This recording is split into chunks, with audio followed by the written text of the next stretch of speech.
Everything you thought you knew about Exodus sits on a fault line that still rumbles. A people crushed under a superpower.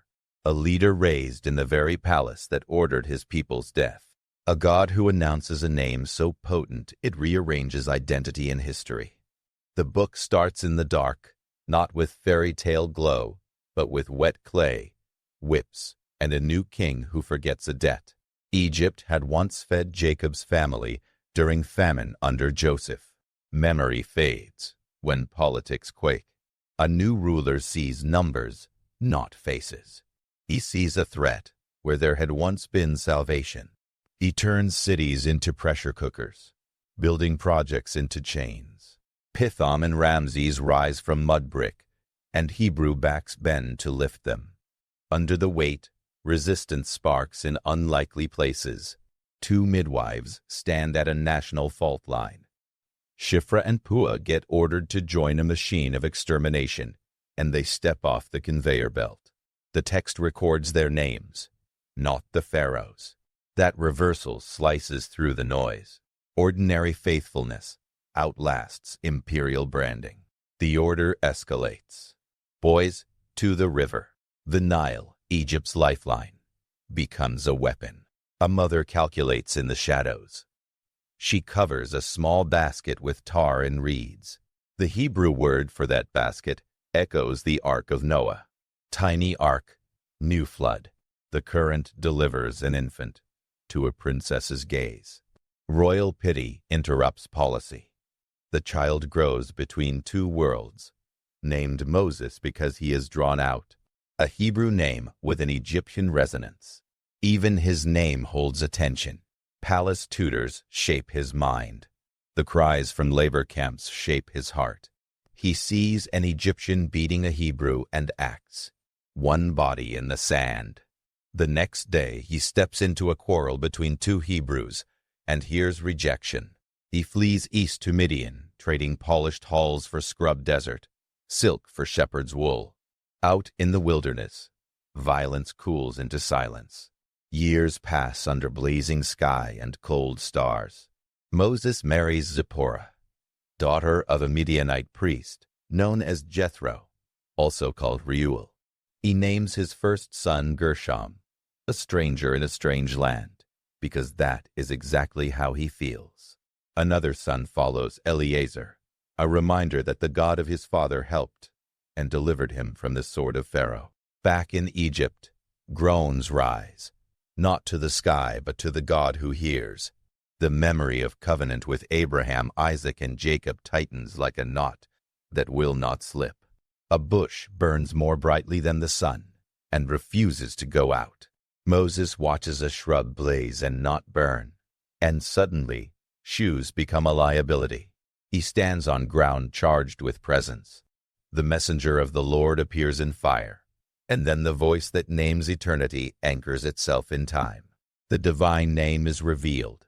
YHWH, often vocalized Yahweh. Not a new deity, but a deep unveiling of the one who was and is. The mission is delivered. Moses objects with almost mathematical precision. Tongue, past, fear. Signs answer him. A staff becomes a serpent and returns. A hand turns diseased and heals. Water will turn to blood. Resistance hardens into commissioning. On the road, a mysterious night assault erupts at a lodging place. Zipporah circumcises their son with flint and touches the sign to Moses, and the crisis passes. Even before the showdown, covenant and blood mark the path. Moses returns. Aaron meets him, older brother and new voice. They gather the elders of Israel, and the signs bend knees and open mouths in worship. Pharaoh hears the call to release free labor, and he increases the quota. Straw withheld, bricks demanded. People explode in anger at Moses. The liberator becomes the lightning rod. God answers with a genealogy grounding Moses and Aaron in Levi, stitching them into a line, not a myth. Ages are set down. Moses is about 80, Aaron around 83. Their years announce that deliverance will not come by youthful charisma, but by divine resolve. Pharaoh stages the first act like a confident monarch. He summons magicians. They replicate early signs with secret arts, chemical sleights, and limited power. The river turns to blood. Fish follow death's path, and the Lord of the Nile exposes his helplessness. Frogs surge from banks to bedrooms and thrones. Gnats rise from dust, invading nostrils and rituals. The magicians admit a thin boundary. This is the finger of a power they do not control. The plagues climb a ladder. Swarms of biting flies slash at comfort. Livestock disease shaves wealth. Boils blister skin, from slave to scribe. Hail barrels down mixed with fire. Egypt's sky becomes a weapon. Those who fear the warning shelter their servants and animals. Those who laugh lose them. Geography breaks allegiance. The land of Goshen, where Israel lives, sits like a protected island under the same weather. Integrity of judgment without randomness becomes the new weather report.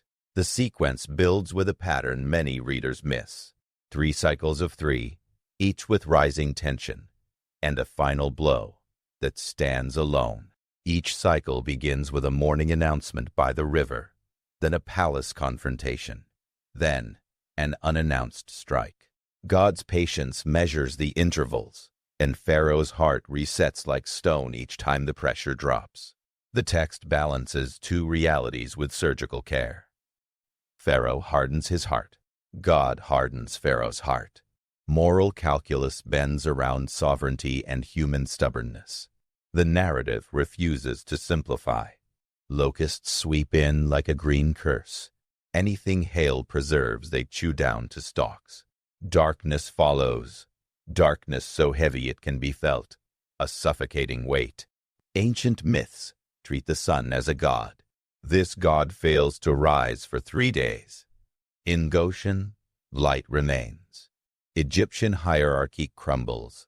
Advisors speak candidly. Egypt lies ruined. Stubborn pride sits on the throne, and it costs everything. Then the last plague steps into a realm no ritual can control. Death of firstborn, from palace heir to prisoner, from cattle stall to corner house. The 9th plague turned off the lights. The 10th silences breath, but a path of mercy slices through. Detailed instructions drop into an anxious camp. A lamb without defect. 14th day of the 1st month, by the evening. Blood on doorframes with hyssop. Roasted meat eaten with bitter herbs and unleavened bread. Belts tight. Sandals on. This night becomes a calendar anchor. Passover is born. Leaven leaves the house. The memory mounts on the tongue. Firstborn sons of Israel are claimed by God and redeemed by substitute. The text notes a timing detail that stirs debates.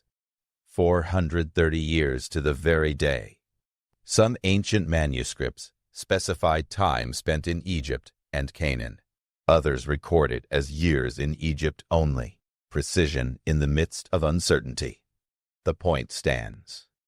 Covenant patience outlasts empires. Midnight. Crying rises across the delta like a tidal wave. Pharaoh yields, not from wisdom, but from devastation. People load kneading bowls and treasures. Egyptians press gold, silver, and clothing into Hebrew hands, as if paying back wages with interest. The bones of Joseph rise from a tomb to keep a promise he made centuries earlier. A pillar of cloud by day and fire by night becomes a moving sanctuary. Instead of the coastal highway guarded by Egyptian forts, they head southeast into desert. No fortified roads, only sand and sea. The route bends toward a body of water the Hebrew text calls Yam Suf, the Sea of Reeds. Popular memory uses Red Sea, but the term suggests marshes or a reedy expanse. Scholars propose locations along the eastern Nile Delta, the Bitter Lakes, Lake Bala, even the Gulf of Suez, or the Gulf of Aqaba. Each model carries strengths and problems. The ancient account anchors in spiritual geography more than GPS.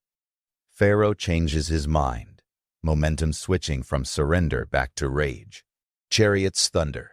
If this is late Bronze Age Egypt, chariotry is elite and terrifying. The people see an ocean on one side and a wall of bronze on the other. Panic tastes metallic. Moses tells them to stand firm, and the pillar moves to the rear, fogging sightlines. Night drops like a curtain, but the stage lights stay on behind them. A wind rises. It blows all night, an east wind, fierce enough to sculpt water. The path opens where nature refuses to. Wall-like waters stand to the right and left. Mud becomes stone under barefoot families and bleating flocks. They move through a corridor no map can hold. Egyptians pursue into the same corridor, but the wheels snag and shatter. The dawn slices the horizon, and command meets timing. The waters return to their old authority. The world's superpower watches soldiers vanish under green walls. The text underlines that not one survived. Israel stands on the far side, the ground wet and solid under stunned feet. Silence breaks in song. The first recorded hymn of Israel erupts with tambourines and call and response. The poetry names God's arm not as muscle, but as justice. Chariots sink like stones. Miriam, named prophet and sister, leads women in rhythm. The memory sets theology to music, because people remember what they sing. Crickets hunt for scuba gear in the text and miss the choir. The crossing offers layers. Natural mechanisms like wind set the stage. The scale and timing deliver the point. Salvation occurs through and against creation at once. Claims circle YouTube clips and sensational posts about coral-encrusted chariot wheels at the bottom of gulfs.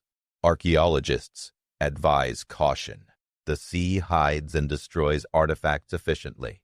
Assertions without controlled context cannot carry historical weight. The narrative does not need props. It holds on its own terms, measured by its literary structure, theological depth, and the way it shaped a nation that refused to dissolve under centuries of pressure. Freedom stumbles in the first week. Water runs out at a place named Mara, bitter in taste and name. The taste of complaint arrives before the taste of water. God shows Moses a piece of wood. He throws it in, and the water sweetens. Testing and mercy lock steps. Elim follows. Oasis of 12 springs and 70 palm trees. Numbers evoke tribes and elders. They resemble a table set in a wilderness restaurant. Food becomes the next fault line. Hunger gnaws. Memory edits itself fast. Slavery acquires the glow of imagined meat pots. God answers with a daily miracle that looks like frost when the dew evaporates. Manna, what is it, covers the ground. It can be ground, baked, and eaten. It rots if hoarded. It doubles on the 6th day, making space for Sabbath rest before Sinai commands it. A jar of it will later sit in the ark as a testimony. Quail fly in as evening meat, a migratory wind pushing protein into tents. Grumbling is answered with provision and discipline at once. Water crises return at Rephidim. There is no river, only rock. The people argue fiercely, even threatening violence. Moses strikes a rock at Horeb as commanded, and water cascades out. The place earns 2 names, Massa and Meribah, testing and quarreling. Then a new enemy arrives, Amalek. A desert raider people strikes the rear of a line heavy with children and supplies. War introduces Joshua, young leader from Ephraim. Israel fights in the valley, while Moses stands on a hill with the staff of God in his hand. As long as his hands are raised, Israel prevails. Hands grow heavy. Aaron and Hur seat him on a stone and hold up his hands. The battle turns, An altar rises with a name that translates, "The Lord is my banner." Memory locks in the lesson. Victory does not come from numbers or metallurgical superiority. It comes from dependence that refuses to relax. A family reunion arrives next. Jethro, priest of Midian and Moses' father-in-law, comes with Zipporah and the boys. They share stories. Jethro hears about the plagues, the crossing, the provision, and honors Israel's God. He offers a sacrifice, and elders eat with him in God's presence. Then he watches Moses work and sees a different problem. A nation of hundreds of thousands brings every dispute to one man. Jethro names burnout with fatherly clarity. He advises a system: appoint capable God-fearing men as leaders of thousands, hundreds, fifties, and tens. Let the hard cases come up. Let the countless smaller matters find resolution locally. Moses listens. Delegation births a judiciary. Before Sinai's law arrives, wisdom begins to structure community. Month 3. The mountain appears like an altar pushed out of the earth. Sinai, also called Horeb, is not a tourist site, but a furnace of revelation. The people camp at its base, encircling sacred danger. A proposal rises from God to Israel, with language echoing royal treaties of the ancient Near East. I carried you on eagle's wings. If you listen and keep my covenant, you will be my treasured possession, a kingdom of priests and a holy nation. Identity comes before obligation. The people assent. Boundaries are drawn. No animal or person to touch the mountain. 3 days of washing and preparation. The third day erupts. Thunder, lightning, a heavy cloud, and a very loud trumpet blast. The mountain smokes like a kiln, and the ground shakes. Moses speaks. God answers in thunder. The scene is not gentle. Holiness feels like a storm you cannot predict and cannot ignore. The 10 words, the commandments, lay bedrock. No other gods, no images. Do not take the name in vain. Keep the Sabbath. Honor parents. Do not murder, commit adultery, steal, bear false witness or covet. This is not a moral buffet. This is a covenant charter. The people shrink back and beg for distance. Moses approaches the thick darkness where God is. Then come case laws, the book of the covenant. Not random rules, but applications of covenant love to gritty life. Protection of the vulnerable. Limits on revenge. Return of an enemy's ox. Release for Hebrew slaves in the 7th year. Justice impartial to rich and poor. Festivals for harvests. First fruits. Prohibitions like not boiling a young goat in its mother's milk that may push back against pagan fertility practices. The covenant is not abstract. It shapes trade, rest, farming, and courts. A sealing ritual lifts the agreement from words to blood. An altar rises with 12 pillars for the 12 tribes. Offerings burn. Moses sprinkles half the blood on the altar, reads the covenant to the people, then sprinkles the other half on them. This is not tidy religion. Covenant is cut, not signed. Then a breathtaking note often slips past readers. Moses, Aaron, Nadab, Abihu, and 70 elders ascend. They see the God of Israel in a mediated safe vision. Under his feet, something like a pavement of sapphire, clear as the sky. They eat and drink in his presence.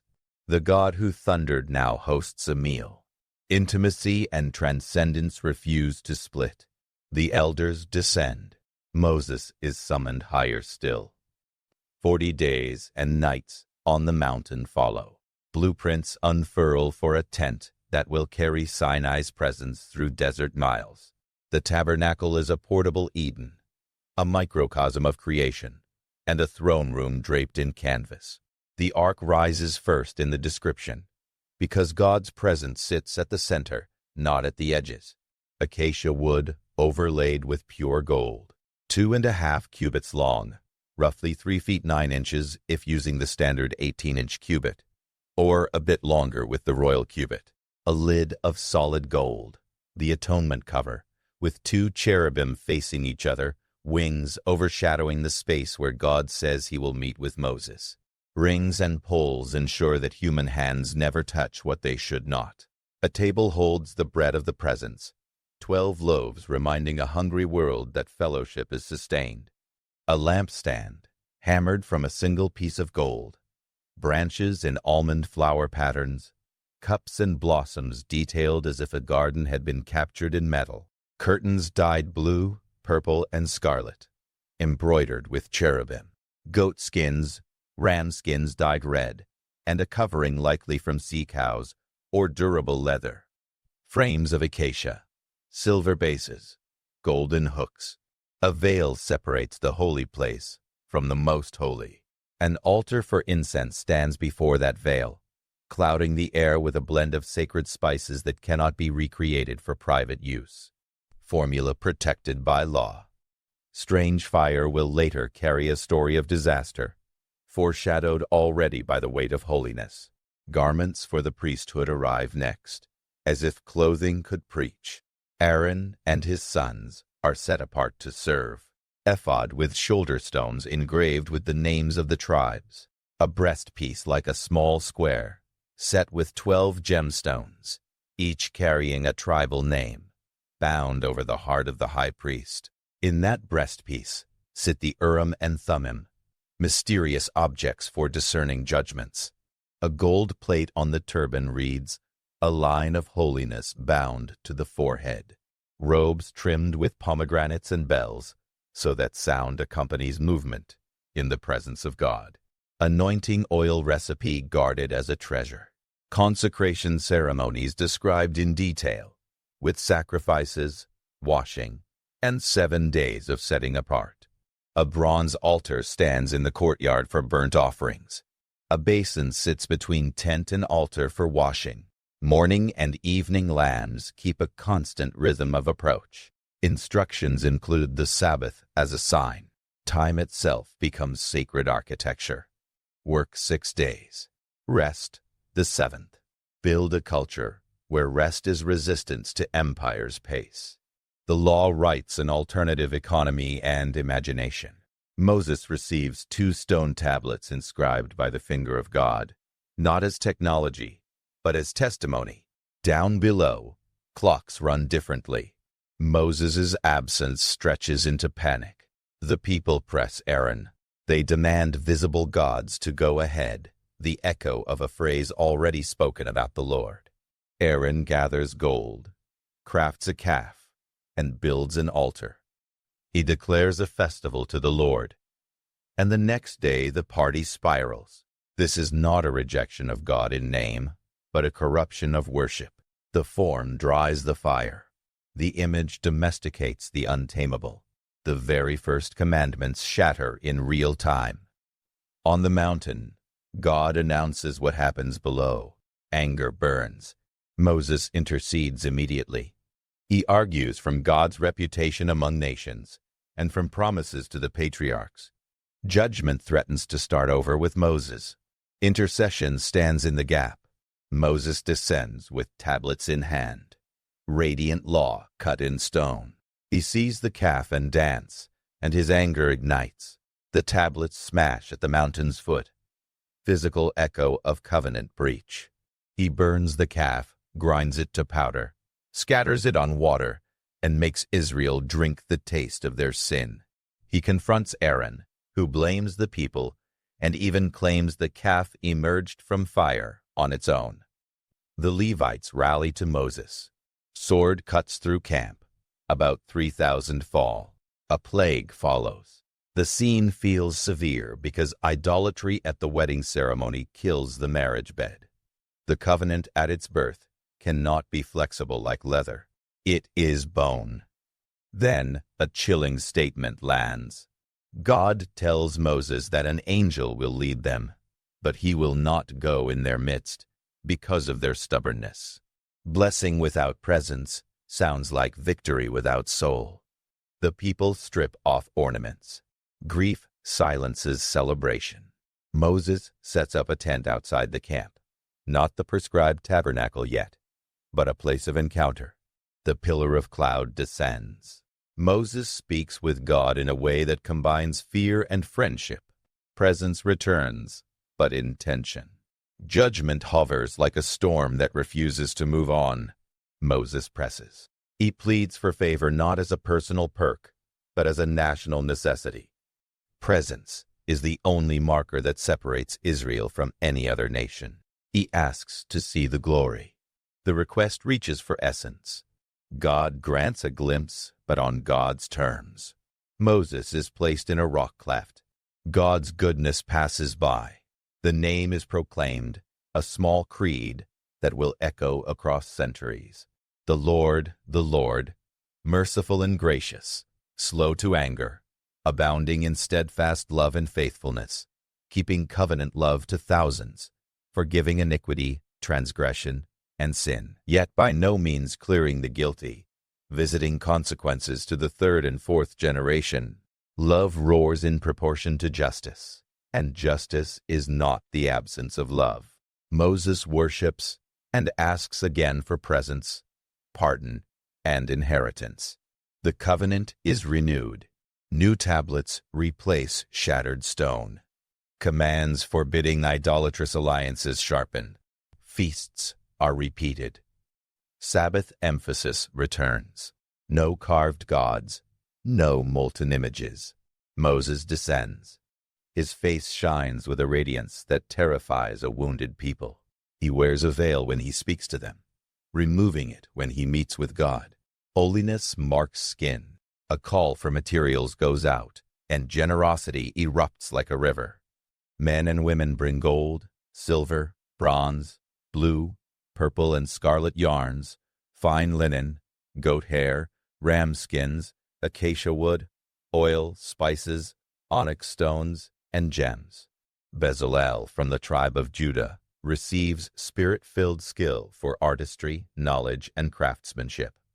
Oholiab from Dan stands beside him. Artists preach with fabric and fire, metal and wood. Work organizes. Measurements are precise. The veil hangs. The ark waits for mercy. The table is set with bread. The lampstand is lit. Altars are ready for fire. Garments are tailored and inscribed with holiness. The anointing oil and incense are prepared, but held back from casual duplication. So much material arrives that Moses orders the people to stop bringing donations. A community once pressed into forced labor, now volunteers with exuberant labor for a new master. The tent goes up in segments. Frames connect. Sockets fit. Coverings layer. The inner sanctuary sits in golden silence. The outer courtyard stretches, anchored by bronze. Ordination instructions. Name 7 days of washing, anointing, offerings, and a special meal. The high priest bears the names of Israel into the presence. The altar is sanctified by blood. Priests are clothed. Their ears, thumbs, and big toes are touched with sacrificial blood, signaling that hearing, doing, and walking are now God's domain. Time comes to mark the finished work. The date matters. The first day of the first month of the second year after leaving Egypt. A new year, a new center. The cloud that had stood outside now moves in. It covers the tent of meeting, and the glory of the Lord fills the tabernacle. Moses, the man who walked into thick darkness, cannot enter. Holiness humbles even the mediator. The cloud rests by day, and fire is in it by night. When it lifts, Israel sets out. When it stays, they camp. No priest or prophet chooses the timing. Presence sets the pace. The tabernacle stands as thunder and cloth, inviting nerves and joy to live together. The book of Exodus closes without credits, but with a presence rhythm that will define the remaining wilderness years. The law sits not as a cage, but as a path that resists the old empire's habits. The people carry cues for a new kind of society in their very calendar: diet, justice system, and worship structure. A people who tasted plagues now taste bread each morning that arrives without plows. A nation that walked dry through a sea now watches a cloud decide when the sand underfoot becomes a road. A leader with a shining face learns to veil his glow so fear can cool enough for faith to grow. This story carries controversy with every paragraph. The date of the Exodus pulses with unresolved tension. One view orbits the 13th century BCE, pointing to the city name Ramses in Exodus, and to the Merneptah Stele around 1208 BCE that boasts of Israel already in the land of Canaan. That view situates a pharaoh like Ramses II, or his son Merneptah, as the royal antagonist. Another view reaches to the 15th century BCE, using a chronological marker in a later book that counts 480 years from the Exodus to the construction of Solomon's Temple, leading to an Exodus around 1446 BCE. Each frame fights its own archaeological battles. Pottery, destruction layers, place names, and textual variants take turns on the stage without delivering a knockout punch. The biblical text keeps the pharaoh's name cloaked, perhaps pointing attention away from Egypt's celebrity and toward God's identity. The number of Israelites poses another seismic fault. The text records about 600,000 men on foot, not counting women and children. That expands easily to a few million. Skeptics call logistical impossibility. Believers reply that a miracle worker who parts seas can feed a mobile city. Some propose that the Hebrew word for thousand can name a clan, military unit, or leader, reducing the population to a smaller but still weighty community. The narrative itself can handle either reading. Desert survival is miracle-laced already, whether for 100,000 or for 2 million. The emphasis lives elsewhere. Bondage turns into covenant. Slaves turn into a kingdom of priests. The route to Sinai and the mountain's exact identity breathe mystery. Traditional locations center on Jebel Musa in the southern Sinai Peninsula, a mountain that fits the tradition, and some terrain cues. Others argue for a site in northwestern Arabia, pointing to mid-narrative hints that Moses shepherded Jethro's flocks near Horeb, and to later references. Each theory marshals maps and relief photos, but Exodus measures with a different yardstick. Place becomes a theater for presence. Geography supports, but theology leads. The plagues invite natural explanations. Scholars note that the Nile's flooding can cause red algae blooms that kill fish, sparking frog migrations, which, when they die, explode insect populations, which carry disease to livestock and people, while erupted volcano ash or desert sandstorms can darken skies. Natural processes can stage a sequence. The text underscores timing, intensification, differentiation between Egyptians and Israelites, predictive warnings, and the capstone of firstborn death with Passover protection that refuses to surrender to meteorology. The natural serves the supernatural without dissolving into it. The crossing holds a linguistic key. Yam Suf appears elsewhere, sometimes linked to the Gulf of Aqaba. It also names reedy regions of the delta.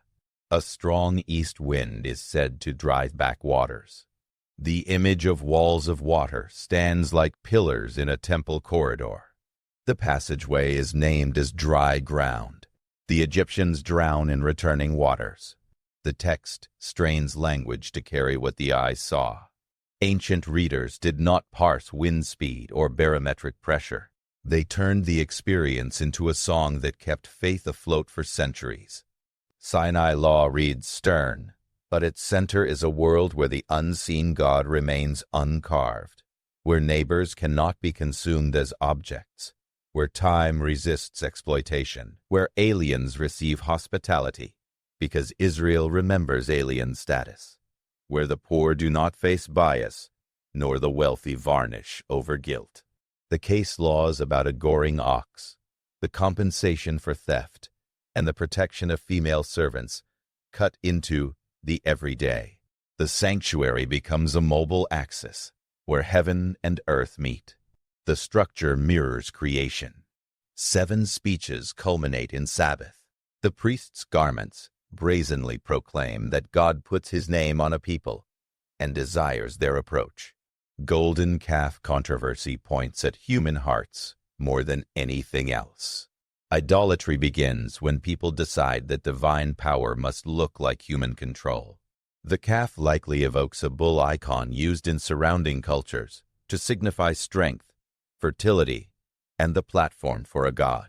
Aaron's attempt to mix covenant name with idol form creates a hybrid that kills rather than blesses. The penalty's severity matches the stakes. A nation meant to carry knowledge of the true God cannot carry a shrine to a domesticated one at the same time.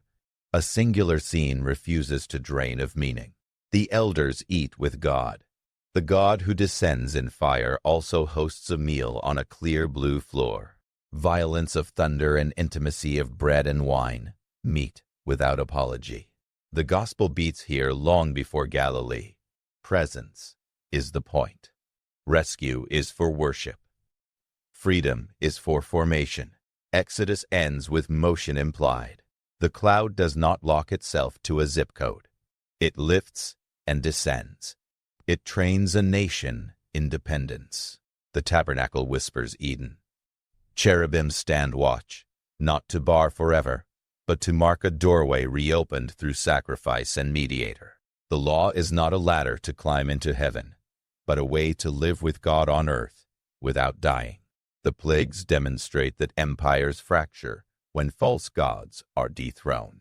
The sea teaches that deliverance comes through impossible corridors. The wilderness reveals that miracles must be remembered daily, or they drift into grumbling as easily as sand slips through a fist. Archaeology continues to dig in silence, and sometimes finds shards that converse with the text. A scarab here, a mud brick storage city there, treaty forms in Hittite archives that sound like Sinai's outline.